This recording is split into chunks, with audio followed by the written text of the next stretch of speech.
Hey everybody, Ben here from the Bonehead podcast, and welcome to High Elf starting rosters. So we've had a look at all the teams in the Blood Bowl 2020 rulebook, and now we are looking at the teams of legend. So Games Workshop released a PDF with some of the missing teams in. So Amazon, Chaos Dwarf, High Elf, Norse, Tomb Kings, and Vampire counts. These are all teams that Games Workshop currently don't make miniatures for.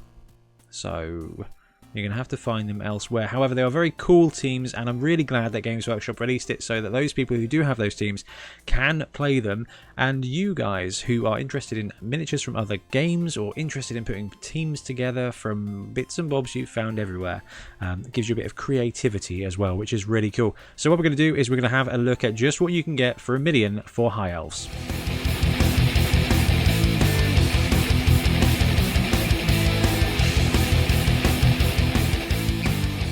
Let's have a look at the changes for the High Elf team. So their blitzers stayed the same at 100k. They've got passing 4+, which isn't bad for a blitzer. So the passing stat has kind of made a bit of a divide, and blitzers normally looking at about a 5+. These guys are sitting pretty at 4+. However, they're 100,000 gold, movement 7, strength 3, agility 2+, passing 4+, armor 9+. They come with block, agility, and general on normal, and they get passing and strength on secondary. I think they're one of the few blitzers that gets passing as a secondary skill, so that's kind of interesting. I can't see a massive benefit, but you never know. So their thrower went from expensive to very expensive. So it went up 10k to 100,000 gold. Movement 6, strength 3, agility 2+, passing 2+, armor 9+, pass, safe pass, which is the same as it was before, and also gained Cloudburster. Now, Cloudburster is a skill you probably haven't spent a lot of time looking at. So what it means is you can force the opponent to re-roll the dice if they get a successful deflection roll for a long or long bomb pass. That, combined with the safe pass, means that your thrower is very unlikely to ever get deflected or intercepted. They get AGP on standard and strength on secondary, so you can go passing route or running route with the thrower. I like what they've done. No, I don't. It seems like a waste of 10k. It just boosts a very expensive player to very, very expensive and gives them one more skill that really doesn't bring a lot. I would have much preferred them to chuck Accurate or Cannoneer on this player to make them a deep threat. Would have been much more interesting. However, that's not the case, so your thrower is more expensive than all the other throwers and throws slightly safer. So that's something. The linemen are sitting at 70k, movement 6, strength 3, agility 2+, passing 4+, armor 9+, and no skills, AG primary and PS secondary. So you got passing on every player here except the catchers. So the catchers have stayed the same at 90k, movement 8, strength 3, 2+ agility, 5+ passing, which is basically normal for catchers now, armor 8+, and catch with agility and general on a normal, strength on secondary. So these catchers are some of the best catchers in the game.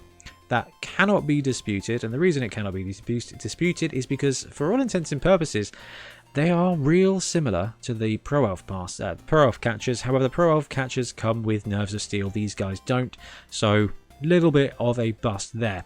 High Elves were seen to be one of the best passing teams, and unfortunately I don't think they get to keep that title. I think Pro Elves beat them to it because High Elves are just too expensive, as you are about to see when we look at some of our builds. And there really is only two primary builds when it comes for a league with High Elves, and that is kind of down to the thrower being so expensive.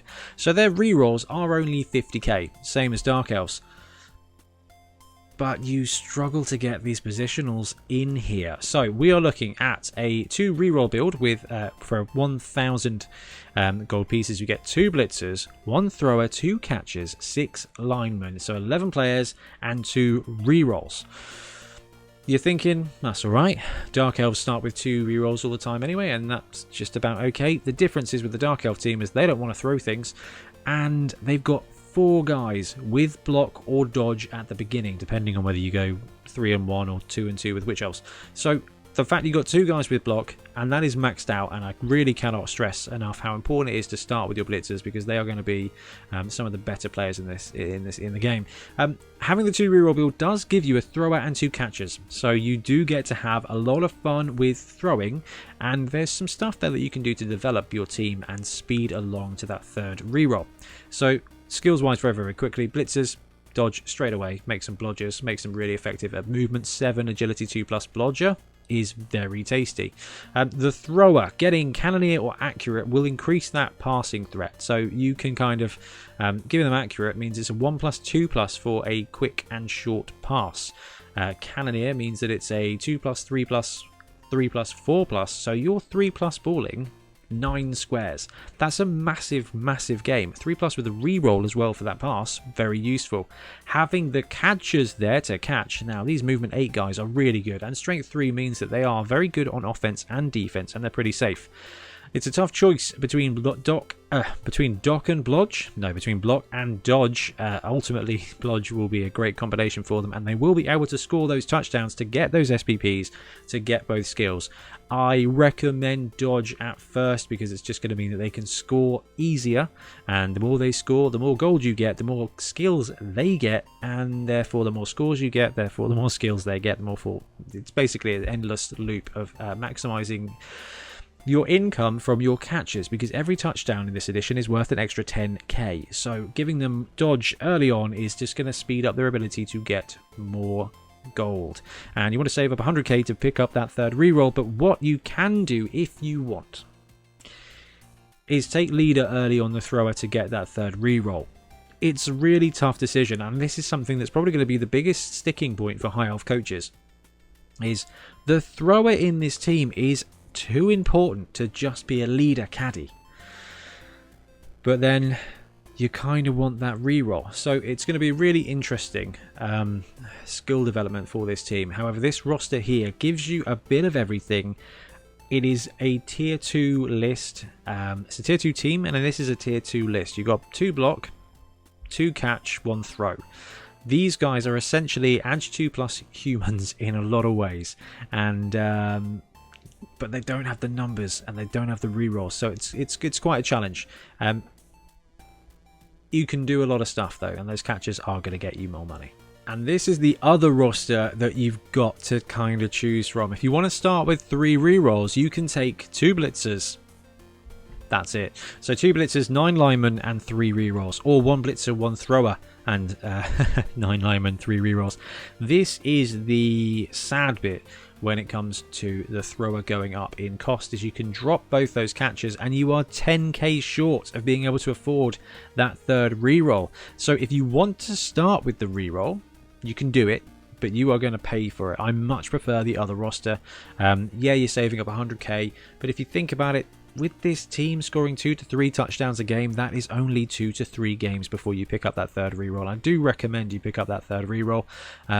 The apothecary is going to be really important too, but that reroll is going to be very useful for your team, and the more score, the more gold, so definitely worth considering. So you're up for the high elf challenge, but there are no miniatures, so we've got a couple of teams here that you can pick up if you want to run these guys on the Blood Bowl pitch. The first one we've got is the starplayershop.com Silver Arrows high elf team. So this is the 16 player version, 16 high elf players. This looks like a resin team cast in metal.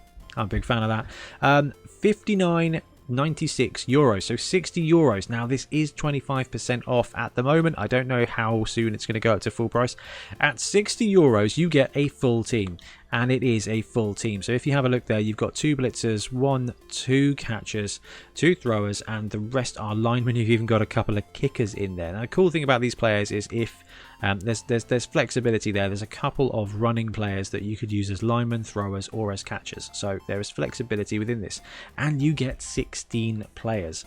I think there was a slightly cheaper version, yeah, there is, for 48 euros 71 with 12 players, and that looks like it has got the 2 blitzers, 2 catchers, and 2 throwers. So for 50 euros, you can get a very well sculpted team from Star Player Shop. For 60 euros, you get 16 players, and you will never be left short. Now, you guys have probably never heard of this miniature company before. It's Windsor Chog. Not sponsored, still not sponsored. Would love to be sponsored. Windsor Chog, send us some stuff. However, they do a really lovely high elf team. So there's a couple of sculpts there that I know people are a bit not so sure about, but it doesn't make up a very large portion of the team. £45 will get you 12 high elves, 6 line elves, 2 blitzers, 2 throwers, and 2 catchers. So you get all your team. Now I've got both these blitzers in the top, and they are absolutely flipping lovely models. It's only a matter of time before I end up picking up this team. It's just going to happen. There's going to be a lull going into February. We're going to be left without any new stuff, and I'm just going to give in and finally buy this team. But now that they are in Blood Bowl 2020, there is a very good reason to do so. And this team is going to paint up lovely because Windsor Chog, all the miniatures cast up really, really nice. So you've got 2 options there, both kind of in the £40 to £50 range for 12 players. Gives you some really good opportunities to get high elves to the pitch. And that wraps up high elf starting rosters. So if you are considering taking these in league, I do recommend the first build, even if it's just to get that throw and catch on the go, because when they start developing, this team can become a really strong, really resilient, very pass heavy offense, but without the fragility of pro elves. So for league, they will be less explosive, but way more resilient than Pro Elves. And that is the differentiator there between High Elf and Pro Elf. When Games Workshop redevelop them, I don't know what the team is going to be like. Hopefully we'll get a few tweaks.